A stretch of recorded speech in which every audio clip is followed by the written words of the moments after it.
என்னடா இது நமக்கு நெறைய கஷ்டமா வருது அப்படின்னு யோசிச்சுக்கிட்டே இருக்கீங்களா? இந்த குட்டி ஸ்டோரி கேளுங்க மக்களே.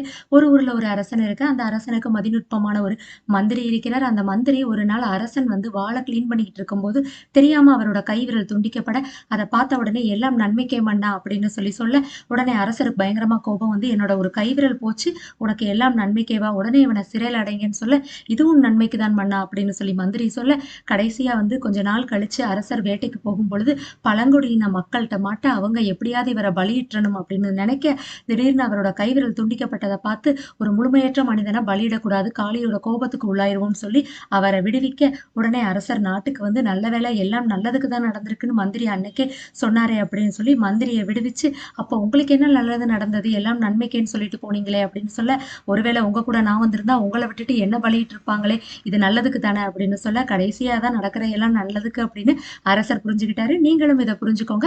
ஜாலியா ஹேப்பியா இருங்க மக்களே!